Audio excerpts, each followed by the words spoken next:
और किसी और कंपनी में बने तो मुझे अच्छा लगेगा, लेकिन मेरी एक इच्छा है कि एक दिन स्टेज पे खड़े होकर अरबपति लीडर बोले कि मैंने 100 करोड़ कमाए। मेरी हार्दिक इच्छा है। इस दुनिया से जाने से पहले मैं ये चाहता हूँ कि मैं अरबों-पति देखूँ बहुत सारे, कि भाई डायरेक्ट सेलिंग ने अरबपति पैदा की।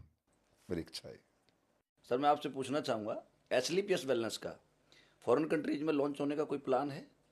हाँ, प्लान किया, हम तो लॉन्च कर चुके थे। अभी बांग्लादेश में जल गया हमारा ऑफिस पूरा। चल गया? हाँ हाँ, 2 करोड़ रुपए खर्च किए थे हमने, और पूरा ऑफिस में खुद बांग्लादेश गया था। और बस शुरू में ही था, बस आज करें कल करें, फिर वो दंगे हुए, फिर उनके देश की अपनी कंट्रोवर्सी हुई। उसके बाद अब हमने सोचा अब करें, तो अब तो हम जल बल गया ऑफिस ऑफिस पूरा।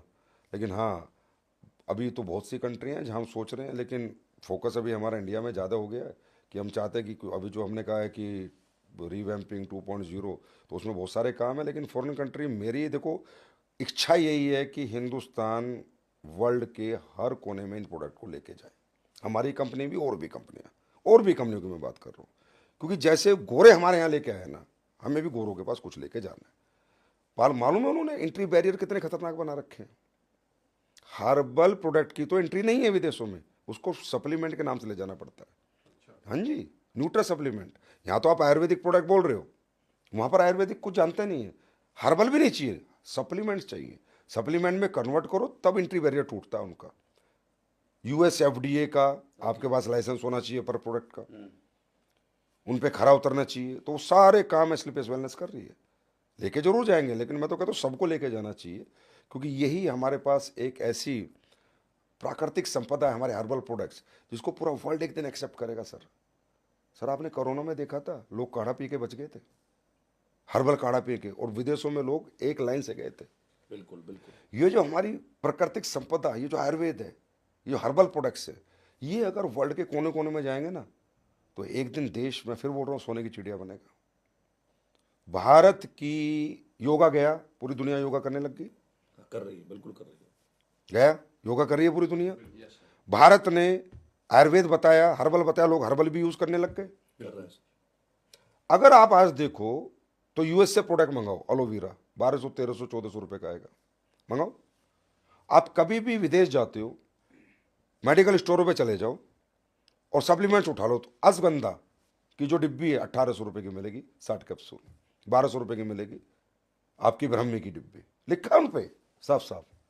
अल्टीमेटली वो मार्केटिंग करने लगे हैं, वाया ऐसे लेके आ रहे हैं, लेकिन हम चाहते हैं हम सीधा उनके देश में लेके जाएं, क्योंकि वो R&D, वो प्रोसेस, वो फॉर्मुलेशन हमारे पास है। मेरी पूरी इच्छा है कि देश की सभी कंट्रियों में एसलीपीएस वेलनेस 100% जाएगी, और बाकी तो ऊपर वाले की कृपा है। हम तो लेके जाने के लिए बहुत प्रेरित हैं। सर AWPL के बिजनेस प्लान का सबसे बड़ा अट्रैक्शन है, और आदमी काम करता है कि जैसे ही मेरा लेवल होगा एक अच्छा चेक आएगा, और उससे वो प्लानिंग बना के रखता है, घर बनाऊंगा, गाड़ी लूँगा। लेकिन उसके साथ साथ एक धमाका आपने और कर दिया, और फिर धमाके के ऊपर दूसरा धमाका फिर कर दिया। पहला धमाका आपने कर दिया कि हमारे यहाँ पे कोई भी फीमेल यानी महिलाएं अगर डायमंड बनेंगी तो उस डायमंड का जो चेक होता है उसमें 5 लाख रुपए आप प्लस करके देंगे।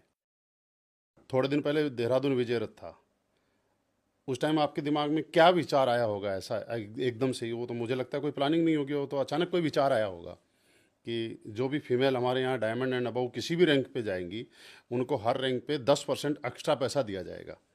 तो इसके पीछे क्या वजह रही होगी, कैसे ये विचार आया होगा? देखिए सर, वुमेन एम्पावरमेंट ये हमेशा से इस देश का मुद्दा रहा है। सरकारों का भी मुद्दा रहा है कि वुमेन को आगे बढ़ाया जाए, महिलाओं को आगे बढ़ाया जाए, महिलाओं के लिए कुछ योजनाएं लाई जाएं, महिलाओं के लिए अलग कानून बनाए जाए, उनके लिए कुछ अच्छा सोचा जाए। क्योंकि महिला का जो सेक्रीफाइस है ना सर, उसका कोई लेवल नहीं है।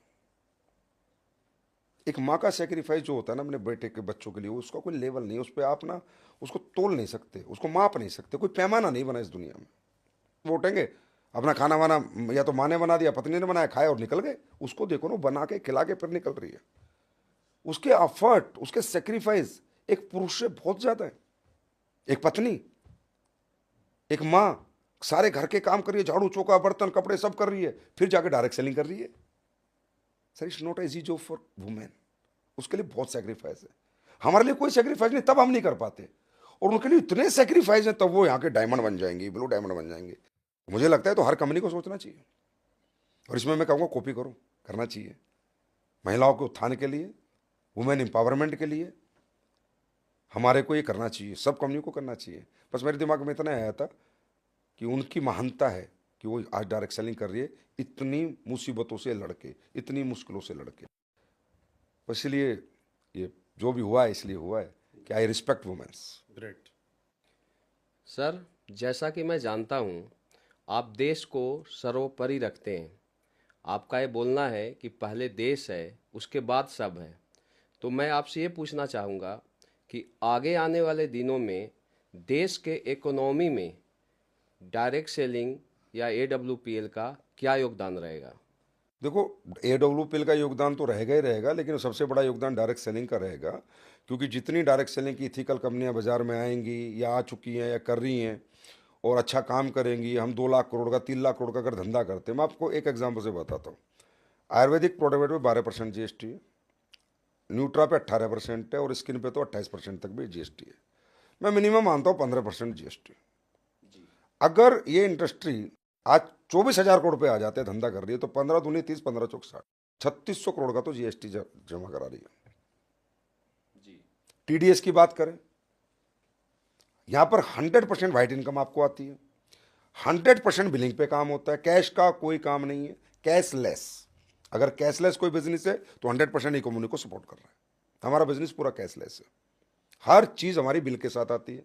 डायरेक्ट सेलर को कमीशन भी जाता है तो वाइट में जाता है, प्रॉपर TDS भी करोड़ों अरबों में जाता है।